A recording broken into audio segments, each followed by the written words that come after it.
오늘은 사순절 8번째 날입니다. 오늘 나눌 시편 126편은 하나님께서 베풀어 주신 그 은혜에 감사하고 기뻐하면서 하나님께 기쁨으로 예배하기 위해 나아가면서 부르는 찬양입니다. 그러니까 기쁨으로 하나님께 예배하는 자의 노래가 시편 126편이죠. 신앙에서 참 중요한 것은 기쁨입니다. 기쁨이 중요해요. 그래서 예배 드릴 때에 우리가 기쁨으로 예배 드리는 것이 아주 중요하죠. 기쁨이 사라진 예배, 또 그 삶은 문제가 있는 것입니다. 1절입니다. 여호와께서 시온의 포로를 돌려 보내실 때에 우리는 꿈꾸는 것 같았도다. 바벨론 포로로 끌려갔던 유다 백성들의 간절한 소망은 무엇이었을까요? 포로 생활하고 있던 포로 생활했을 때에 그 백성들의 소원은 당연히 이 포로에서 다시 예루살렘으로 돌아오는 거겠죠. 다시 예루살렘으로 돌아오는 것, 그것을 늘 꿈꾸고 소망했습니다. 그런데 하나님께서 바벨론 포로에서 예루살렘으로 돌아오게 하셨다라고 이렇게 찬양하고 있습니다. 그래서 바벨론 포로에서 예루살렘에 돌아갈 때에 그 유다 백성들은 마치 꿈꾸는 것처럼 기쁘고 행복했습니다. 우리나라도 그럴 때가 있었잖아요. 일제 강점기 때에 온 국민이 독립을 꿈꿨습니다. 이 해방을 위해서 얼마나 많은 우리 믿음의 선진들이 수고하고 애썼습니까?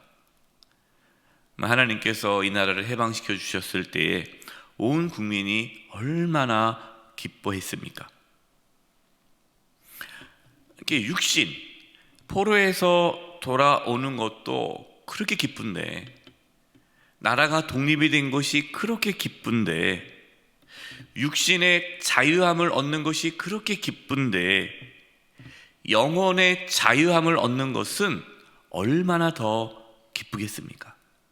이것이 구원의 기쁨이요 감격이죠.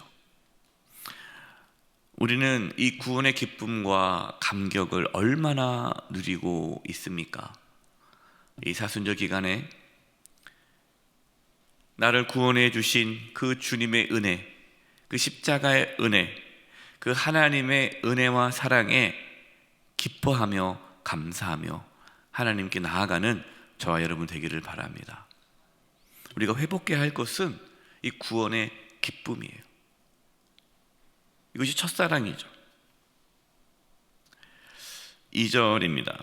그때에 우리의 입에는 웃음이 가득하고 우리 혀에는 찬양이 찼었도다. 그때에 문 나라 가운데서 말하기를 여호와께서 그들을 위하여 큰 일을 행하셨다 하였도다.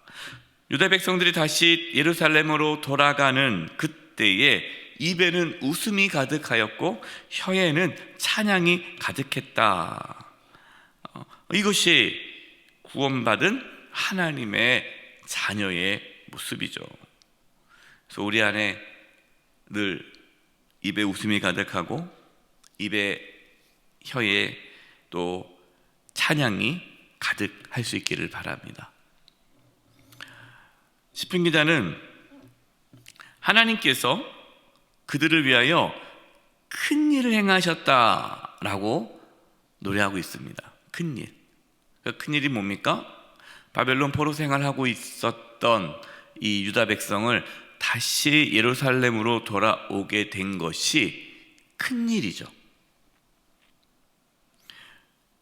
그런데 사실 하나님께서 큰 일을 행하셨다라고 고백하며 찬양하는 것이 믿음입니다. 믿음이 없으면 하나님께서 행하신 일을 알 수가 없습니다. 믿음이 없으면 우연히 그렇게 일이 됐다라고 생각하겠죠. 우연은 없죠. 하나님의 인도하심과 하나님의 섭리 가운데 이루어집니다. 모든 것이 다 하나님의 은혜고 선물이죠. 그러니까 우리의 삶에 하나님께서 행하신 그 일들을 믿음으로 바라보지 못하면 하나님을 찬양할 수가 없습니다. 그래서 어떤 분들은, 믿음이 있는 분들은 하나님의 역사, 하나님의 일하심, 하나님께서 어떻게 일하시는 일을 믿음의 눈으로 보기 때문에 하나님을 찬양할 수 있지만, 믿음이 없는 분들은 하나님의 일하심이 보이지 않아요. 그분은 하나님께 찬양할 수 없는 것이죠. 저와 여러분 가운데에 믿음의 눈이 열리기를 바랍니다. 정말 믿음이 있기를 바라요. 믿음이 있어서 하나님께서 우리의 삶을, 우리 가정을, 우리 교회와 이 나라를 이끌어 가시고 또 하나님께서 크신 일을 행하심을 볼 수 있는 그 믿음이 저와 여러분 가운데 있기를 바랍니다.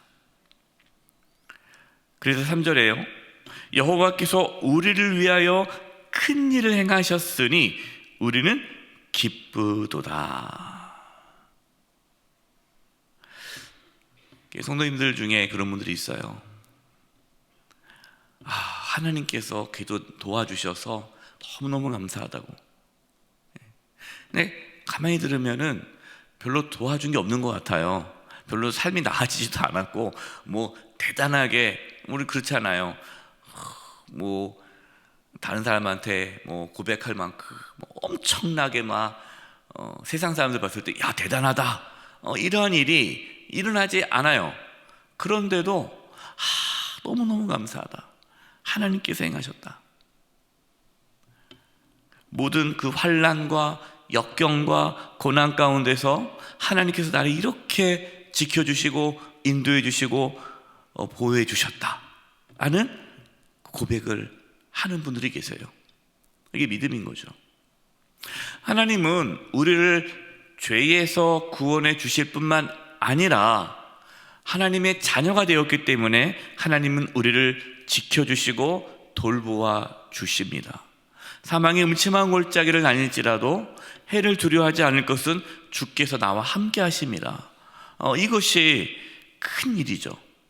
내가 어떠한 상황에 있을지라도 하나님 우리를 포기하지 않고 그 가운데서 넉넉히 이기게 하시는, 그 고난과 환난을 이기게 하시는 그 하나님의 은혜가 크다라는 것을 볼 때에 3절에 보니까 우리는 기쁘도다, 기뻐할 수 있다는 거예요. 그러면 앞에서 기쁨에 대해서 말씀을 드리지 않았습니까? 기쁨으로 하나님께 예배하는 자, 하나님께 예배하는 자는 기쁨으로 나아가야 된다, 이 기쁨인데 억지로 기뻐할 수 없겠죠. 그러면 믿음이 있는 자가 기뻐할 수 있다는 거예요. 그러니까 기쁨은 내가 뭔가 그래 기뻐해야지, 이제부터는 말씀에 기뻐하라니까 기뻐해야겠구나, 이게 아니고요. 믿음이 있으면 하나님의 행하심을 보게 될 것이고, 그리고 지금도 내 삶 가운데 역사하시는 하나님의 손길을 보게 될 것이고, 그래서 내가 어떠한 상황에 있어도 기뻐할 수 있고 감사할 수 있는 그 은혜가 있게 되는 것이죠. 그래서 그 믿음, 하나님께 감사하고 기뻐할 수 있는 그 믿음이 있기를 소망합니다.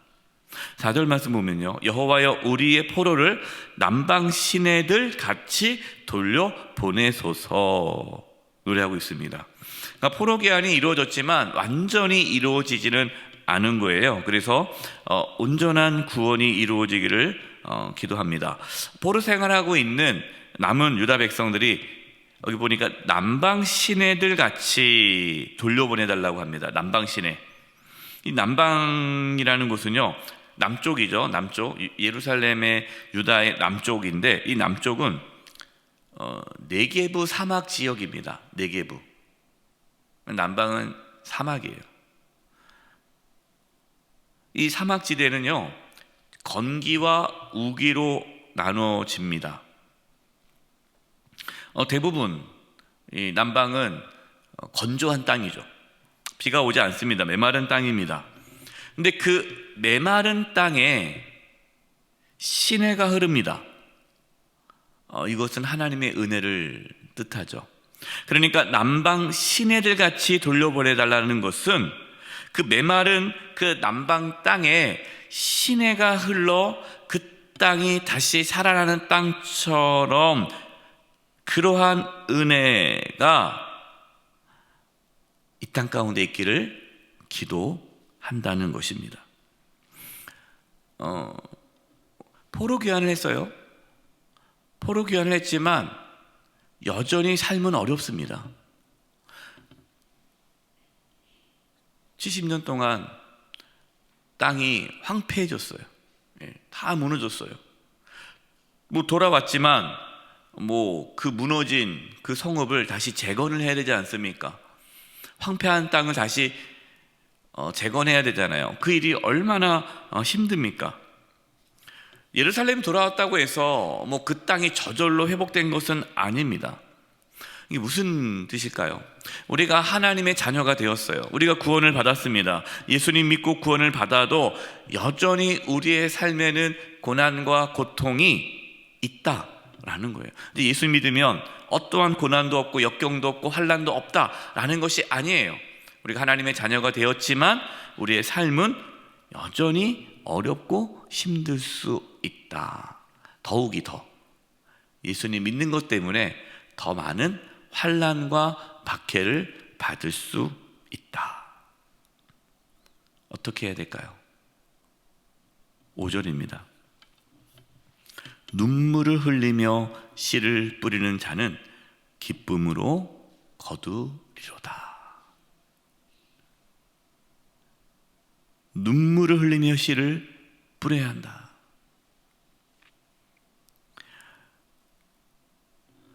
눈물을 뿌리며 씨를 뿌린다는 게 뭘까요? 그냥 가만히 있으면 저절로 우리의 삶의 회복이 일어난다는 것이 아니에요. 우리의 가정, 교회, 이 나라 가운데에 정말 하나님의 그 회복의 은혜가 이루어질 수 있도록 우리는 눈물로 기도하면서 우리가 해야 할 일을 최선을 다해 충성해야 한다는 거예요. 하나님의 말씀을 붙잡고 포기하지 않고 우리는 힘써야 한다는 거예요. 믿음의 삶을, 순종의 삶을 살아가야 한다는 것입니다. 그럼 어떻게 됩니까? 6절입니다. 울며 씨를 뿌려 나가는 자는 반드시 기쁨으로 그 곡식단을 가지고 돌아오리로다.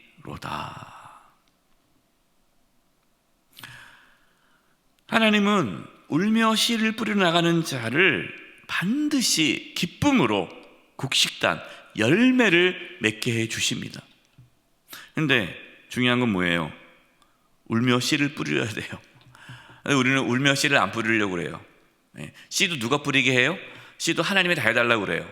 우는 것도 하나님 해달라고 그러고 자기는 아무것도 안 해요. 그러면 안 되죠. 자녀를 위해서 울면서 기도해야 되고 또 가정을 위해서 울면서 기도해야 되고 기도뿐만 아니라 우리의 가정이 회복될 수 있도록 내가 열심히 씨를 뿌려야 되죠. 하나님 말씀을 나눠야 되고 또 가족을 위해서 희생해야 되고 수고해야 되고 헌신해야 되고 내가 양보해야 되고 내가 미안합니다. 나 때문입니다. 사랑합니다. 고맙습니다. 이러한 회복을 위한 수고와 헌신이 있어야 한다라는 거예요. 믿음의 선진들은 다 그 영광의 날을 바라보며 장차 다가올 그 영광을 바라보며 현재의 고난을 기뻐하고 즐거워했어요.